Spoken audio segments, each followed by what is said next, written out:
Olá, pessoal, que bom estar com vocês. No programa de hoje, olha, nós vamos falar sobre um tema que ainda não foi abordado aqui no Viver OK e que eu particularmente amo muito: Egito. Você tem curiosidade em conhecer mais sobre o Egito? Hoje nós estamos recebendo aqui um estudioso, pesquisador sobre civilizações antigas, em especial, claro, o Egito. Por isso, estamos trazendo ele hoje aqui para falar dessa, meu Deus, de toda essa cultura, da diferença do antigo e do moderno, e até algumas dicas para você que tem intenção de visitar o Egito. Então, depois da vinheta, você não pode perder. Eu sendo você, eu não saía daí. Espera, rapidinho, nós voltamos já já.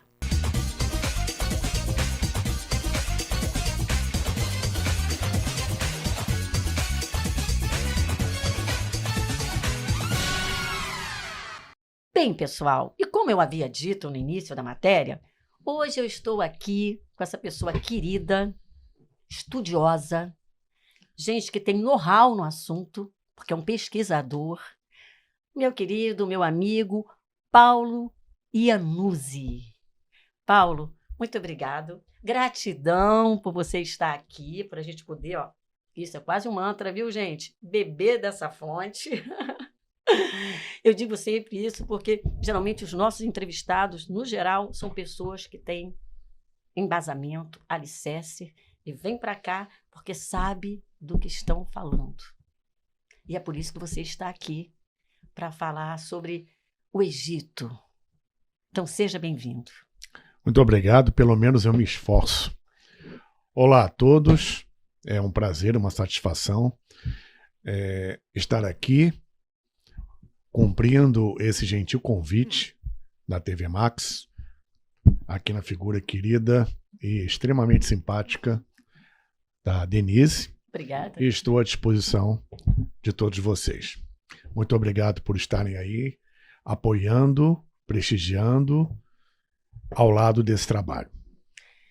Nós que agradecemos. Nós que agradecemos a sua presença. Paulo, agora, por que o Egito, né? Eu sei que você estuda várias civilizações antigas, né? Eu sou suspeita, né? Porque eu acredito que não só eu, mas muita gente que está aí do outro lado da telinha tem essa coisa assim, esse chamado, essa coisa pelo Egito que não sabe nem explicar o porquê. Agora, eu pergunto para você, por que essa especialização, esse olhar mais carinhoso, claro que você estuda outras, para o Egito? No meu caso, é uma questão puramente pessoal e até mesmo, por que não dizer, espiritual.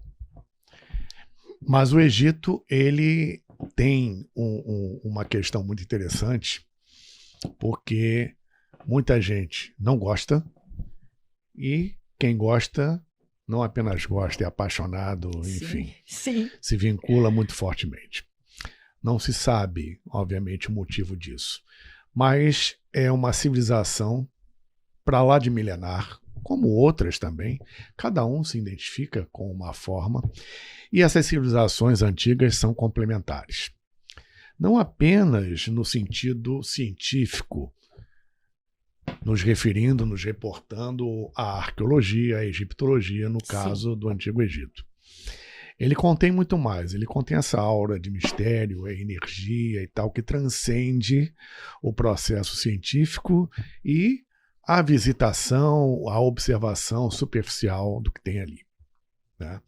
E é como se aquilo estivesse vivo de alguma forma, ainda está, porque o Antigo Egito, dentro do que a gente observa em documentários, em filmes, em fotos, etc., largamente, fartamente, né, documentado, já se comprovou cientificamente que tudo aquilo que é registrado, está registrado, e que se observa quando está lá, no local, que é muito mais do que a gente vê, né, em fotos, filmes, etc., é 40% do que foi o Antigo Egito.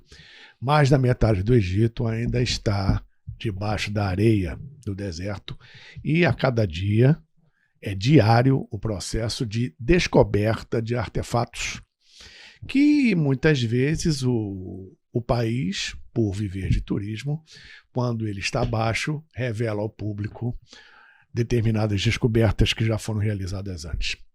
E outras questões também de estudos particulares por conta de centros de pesquisa, universidades, da egiptologia em geral, no mundo inteiro, principalmente no Cairo, com respeito ao apanhado e experimentação científica dos artefatos encontrados. Isso é diário. Você mesmo, como turista, pode, passeando pela areia, tropeçar num artefato de milhares de anos. Então, esses e outros motivos fazem do Egito algo fascinante. Nos reportando a algo ainda mais antigo, que é contestado, não comprovado ainda cientificamente, se baseando em Platão com respeito à Atlântida, o Egito é uma das civilizações que herdou diretamente muito conhecimento e muitos elementos em todos os segmentos da antiga Atlântida. Tá? Se observarmos o Antigo Egito, em tudo que ele oferece, ele realmente, a civilização egípcia antiga é diferente de tudo que você possa imaginar. Né? Foge ao escopo geral do que encontramos pelo mundo e, ao mesmo tempo, elementos que você encontra na civilização egípcia antiga, alguns deles estão espalhados pelo mundo, o que reforça a ideia de uma civilização mais remota que teve o seu dedo no planeta inteiro. Mais remota do que o que se diz, né? Do que se imagina. Sim, porque a própria ciência atual já lida com mais abertura com a possibilidade, que para alguns já é fato, que essas civilizações antigas são bem mais antigas do que se supunha até pouco tempo atrás. Então, o Egito ele é muito mais antigo, como a antiga Índia, o antigo Tibete e assim por diante, do que se supunha até então, né? Onde você coloca uma data bem mais remota para o desenvolvimento dessas civilizações. É a delícia dos arqueólogos, né? Sim. A delícia dos arqueólogos. Gente, e como você falou, corre o risco de eu ir ao Egito e tropeçar no artefato. Como já aconteceu. Já aconteceu, né? Mais você mesmo, que já foi para o Egito algumas vezes, deve saber desse tipo de história. Sim, existem inúmeras, né? Histórias desse tipo e outras que são relatos pessoais, né? E quando a pessoa, de repente eu estou no deserto, estou em algum lugar do Egito, então, de repente eu acho algum artefato que eu digo assim, gente, isso não é da agora, não. Ou isso não é uma réplica, isso deve ser uma coisa realmente milenar. A quem essa pessoa deve se dirigir? Você sabe informar a respeito? Sim, pela Universidade do Cairo, que vai orientar um trabalho de autorização, né, e confirmação do artefato. Esse artefato, dependendo da sua natureza, ele pode e deve ficar ali no próprio Museu do Cairo, tendo autorização justamente desse respaldo em termos de confirmação. Sim. Do artefato. A Universidade do Cairo, ela é que detém e que mantém toda essa coisa da cultura, da parte arqueológica do Antigo Egito, não é? De alguns anos para cá, muito mais, né? Houve, ao longo dos últimos 40 anos, uma conscientização, não só com respeito à preservação e à reestruturação do patrimônio antigo, como até o repatriamento de determinados elementos. Ouvi falar. Isso aí Por conta do arqueólogo e o chefe do patrimônio ali, pelo menos das pirâmides, que já não está mais no cargo, o Zahi Hawass. Sim, que houve o repatriamento. Quase que não sai o termo. Repatriamento, isso aí é sabido, porque tinha muitas coisas, vazaram entre aspas, né? Muitas coisas saíram das fronteiras do país, né? E assim, de uma forma muito Tem uma história muito interessante, se vocês me permitem, que inclusive já foi ao ar nesses programas da Fique à TV a vontade. cabo, que tratam também desses assuntos. E foi um programa muito, muito bom. Eu até procurei, não consegui encontrar Que pena. esse programa, mas eu assisti quando ele foi transmitido. Né? Embora já soubesse da história, mas as cenas realmente foram cativantes. Da busca pelo próprio Zahi Hawass da múmia do faraó Ramsés I, né? Pai de Seti I, avô de Ramsés II o Grande. Né? E essa múmia tinha saído do Egito e ele foi buscar essa múmia, foi pesquisando aqui, ali e tal. Chegou na Inglaterra, soube que da Inglaterra tinha ido para o Canadá, ele foi para o Canadá. Realmente tinha um museu no Canadá que tinha a múmia, mas ela foi cedida a um outro museu nos Estados Unidos. Museu de uma cidade pequena, Sim. Estava lá a múmia. Né? Em verdade, esse museu solicitou a presença do Zahi Hawass sobre essa múmia, para ele decifrar que múmia era. E ele não estava procurando lá exatamente. Né? Tanto que ele já tinha abandonado a busca. Ao chegar lá, pelas inscrições, etc., e pelos detalhes do sarcófago, ele ficou maravilhado, porque era a múmia do Ramsés I. Então, quando na sua busca ele já tinha praticamente desistido, esse museu solicitou a presença dele para identificar a múmia. E ele conseguiu, por intermédio dos hieróglifos, etc., do texto que estava no sarcófago, identificou a múmia como a do faraó perdido. Que interessante. Ramsés I. Quer dizer, quando ele já não estava mais procurando, entre aspas, Sim. Ele encontrou aonde ele menos imaginava, que era uma cidade pequena do interior dos Estados Unidos. É isso? Isso. Gente, que Mais ou menos. interessante. E não acaba aí. Embora não houvesse naquele momento, por conta do período que a múmia saiu do Egito, porque o repatriamento de artefatos egípcios é de uma data específica em diante, né? Não caberia, não teria nenhuma obrigação do museu vender a múmia que o Zahi Hawass tentou comprar. E, para a surpresa dele e de todos, o museu cedeu a múmia para que fosse repatriada, retornasse ao Egito.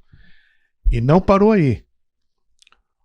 O Zahi Hawass, contrariando até a questão da religião muçulmana, ele reproduziu a procissão fúnebre que um faraó tem.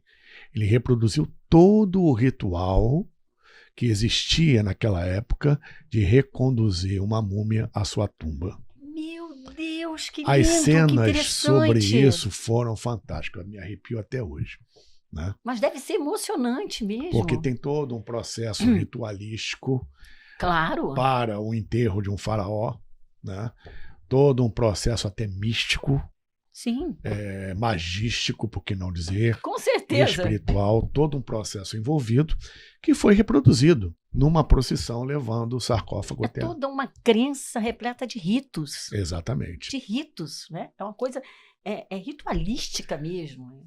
Então esse tipo de coisa ainda existe sob uma outra ótica, uma outra proporção, mas a energia disso ainda está lá. Com certeza. Eu acho que não existe, se bem que tem, quem vai para o Egito, eu ia dizer que não existe quem vai ao Egito e fique imune a essa energia. Eu ia dizer isso. Mas tem pessoas que podem até ficar imune e ver a coisa apenas como um ponto turístico. Como eu procuro dizer, até pela minha experiência e a experiência daqueles que eu levei ao Egito em grupo, é um lugar, como existem outros no mundo, dependendo da sua identificação pessoal, quando você está com a mente aberta para isso, se você está voltado para outra coisa, não adianta. Mas é um lugar que uma coisa é você estar ali, outra coisa é você entrar ali. Né? Uma coisa é estar, outra coisa é entrar. Eu acho que o Egito não se abre para qualquer um a todo momento. Eu acho que eu captei a sua mensagem. Cada pessoa que vai ao Egito, ela tem uma experiência única. Sim. né? Uns conseguem vislumbrar ou entrar nesse universo mágico que o Egito tem, ainda hoje tem, nesse campo energético, nessa coisa. E outros, às vezes, não se abrem para isso. Porque foi ali, né? o polo de emanação da luz para o mundo, quando a humanidade se reestruturou a partir depois da queda da Atlântida. Né? Independente de crença ou disso ou não sobre a Atlântida, realmente foi uma civilização como outras, de muito conhecimento, cujo conhecimento surgiu praticamente da noite para o dia. Em pouco tempo houve um desenvolvimento nisso. E dentro do meio ocultista, por exemplo, de estudos mais profundos ligados a essas questões também transcendentais e do estudo do cosmos e da verdadeira natureza das coisas, inclusive do ser humano, o Antigo Egito ele é considerado, pelo seu manancial de conhecimento e tudo aquilo que a gente está falando e muito mais, como o pai da humanidade. Sim. Enquanto a Índia antiga é a mãe da humanidade. Ou seja, dois polos complementares que, contrariando o que ainda existe dentro do conceito científico, eram civilizações que, eu sempre digo, trocavam figurinhas, ou seja, existia um intercâmbio. Né? Não só entre Índia e Egito, mas existia intercâmbio com outros lugares. Por exemplo, no início do século XX, houve uma descoberta muito interessante. Essa descoberta, o trabalho em cima dela de pesquisa foi suspenso e foi retomado há pouco tempo, no início do século XXI, inclusive. Que bom, foi retomado. Inclusive, publicado um livro a respeito. Os egípcios na Austrália. Austrália? Como eles chegaram ali, não se sabe ainda. Não se sabe mesmo. Mas eles chegaram tanto que, nesse local na Austrália, no sudeste da Austrália, em Queensland, mais ou menos, você tem pedreiras ali com hieróglifos talhados na pedra. É isso que eu ia perguntar agora para você. Eu iria perguntar isso agora. Com base em que falaram que houve, né, pessoas do Egito na Austrália? Aí você está dizendo. Tem evidências. Né? Tem evidências inclusive, concretas. O governo australiano e os centros de pesquisa pediram, e foi aceito, que egiptólogos da Universidade do Cairo fossem lá para analisar os hieróglifos. E eles autenticaram os hieróglifos. Ratificaram isso. Ratificaram. Autenticaram os hieróglifos e ratificaram. Ou seja, esses aqui são hieróglifos realmente egípcios do rei tal, que morreu aqui por causa de uma picada de cobra, etc. Está tudo aqui escrito. Meu Deus! Em hieróglifos, na Austrália. E um detalhe, somente os egípcios têm bumerangue, coisa que você só encontra na Austrália. Os egípcios levaram da Austrália para lá o bumerangue, que você encontra vários elementos no Museu do Cairo. É mesmo? Então, é comprovado já que os egípcios lá estiveram. Como eles chegaram na Austrália e o que eles foram fazer lá é um mistério. Quer dizer que se eu for no Museu do Cairo hoje, eu posso procurar um bumerangue lá? Vários. Você vai encontrar vários, são muito bonitos. Gente. Pintados, ornamentados, em estilo egípcio, mas tecnologia que não era deles, né? Porque não deixa de ser uma tecnologia. O outro exemplo, teve um período final da década de 70, início de 80, se não me engano, que algumas múmias saíram do Egito para serem pesquisadas por tomógrafo, que era novidade na época, na Europa, especificamente na França e na Alemanha. E eles constataram na múmia de 2 sacerdotes, né, folhas de coca. Folhas de coca? Folha de coca só dá nos Andes. Sim, sim. Na cordilheira. Por isso que eu estou admirada. Então, existem várias explicações, mas não são conclusivas, sobre esse achado. Né? Isso, em princípio, indicaria que os egípcios mantinham um intercâmbio também com as Américas. Sim. Né? Mas não existe nada conclusivo cientificamente. Agora, também ninguém explica como folhas de coca, que só existe aqui na América, na Cordilheira dos Andes, foram parar ali dentro de uma múmia. um sacerdote egípcio. Coisa. Né? Gente, eu fico admirada, sabe? Quando vejo imagem de sarcófagos, quando eu vejo aquelas joias. Meu Deus, os mosaicos, não é? Sim. Que você olha assim, e aquelas joias que você vê ali, são todas semi-preciosas, muitas delas, né? E o ouro é praticamente puro, não é verdade, ali? Sim, e a quantidade de ouro que eles usavam era bem grande e não usavam para estética. Não?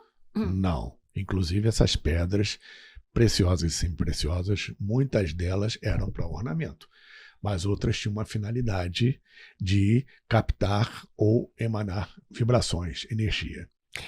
As peças de ouro, por exemplo, eram utilizadas para fechar determinados pontos do corpo, evitando que energias, vibrações negativas entrem. Porque o ouro, ele não deixa passar energia negativa. É mesmo? Não. Eu não sabia disso. Pois é. Então, eles utilizavam ornamentos de ouro não apenas por estética, Mas como proteção. Como proteção e como aspecto simbólico em termos de geometria sagrada, né? Porque eles eram elaborados, os artefatos, joias, etc. Você vê isso no Tesouro de Tutancâmon. Sim, sim. Se você observar as joias ali, todas elas foram ornamentadas na geometria sagrada com uma matemática específica, assim como os hieróglifos, né? E isso tem o mesmo efeito psíquico que os chamados crop cycles lá na Inglaterra, os círculos nas plantações. Sim. Né? Tudo aquilo em geometria sagrada. Então, esses elementos, até mesmo o alfabeto hieroglífico, ele vai causar alguma impressão em quem observar aquele texto, como em outros idiomas tidos como sagrados no mundo inteiro, que na verdade são somente 6. Gente, a sabedoria milenar, coisas que a gente começa a ler sobre o Egito e você fica ali, quando eles falam, né, as pessoas, me corrige se eu estiver errada. Você quem é um estudioso aqui, quem é um especialista no assunto é você, não sou eu. Não, a gente não sabe tudo, né? Eu sou uma curiosa. Eu estou tentando passar alguma coisa para vocês. Uma coisa que eu acho linda, e acredito que todo mundo chama a atenção de todos, talvez esteja mudando um pouquinho a rota do assunto, mas é a pintura dos olhos, né? Uhum. Aquela maquiagem, que o pessoal acha que é maquiagem dos olhos. Não né? é maquiagem, não. E no fundo não era maquiagem. Eles faziam aquilo, me corrige, para evitar insetos. É isso mesmo? Não somente insetos, mas o sol e a secura do deserto, para proteger essa região aqui. Que a gente sabe que é muito vascularizada e uma pele muito delicada, Sim. muito sensível. Sim. Né? Então, eles delineavam os olhos no formato do olho de Horus, que é um formato também parecido com o que você encontra nas leoas, nos leões, no leopardo, que tem essa delineação dos olhos, muito parecida. De alguns gatos também, tanto que o Egito é o país dos gatos, né? Mas feito de um material próprio para proteção por conta do sol e da secura do deserto. E outra coisa, o fato que eles, desde naquela época, né, eles usavam perucas. Sim. Eles raspavam o cabelo, é verdade? Tira essa dúvida. Para evitar piolhos, exatamente, insetos, raspavam e usavam as perucas, e muitas vezes essas perucas eram ornamentadas de acordo com o poder aquisitivo daquela pessoa que estava usando. Sim. Lembrando que os cosméticos que a gente tem hoje foram inventados lá e eram largamente usados. Muitos para proteção da pele, outros não, outros para realmente uso estético. A beleza mesmo, estético, né? Agora, por conta da higiene e dos piolhos, a maioria vivia raspada. Raspavam a cabeça e ornamentavam perucas. Criavam perucas bastante diferenciadas, algumas para ocasiões especiais, por conta disso. Sim, por conta dessa higiene. Então, Paulo, o nosso papo está muito interessante. Eu acho que nós ficaríamos aqui horas falando sobre o Egito Antigo, e tem muita coisa que não foi falada. Sim. Mas espero que tenhamos outras oportunidades, não é? Com o maior prazer, estou à disposição de vocês. Tem alguma coisa para você falar para o nosso telespectador, o pessoal da TV Max, posteriormente para os nossos internautas, que você queira deixar como palavra final dessa matéria? Vamos lá, é uma frase que eu costumo sempre repetir quando dou aulas, conferências, palestras, lives, etc. A posição das estátuas egípcias que ladeavam os pilonos dos templos, dos palácios, naquela posição tradicional, eles sentados com os pés Sim. separados e paralelos, mãos sobre as coxas, aquela posição que a gente vê nas estátuas, que é a posição de meditação que eles utilizavam.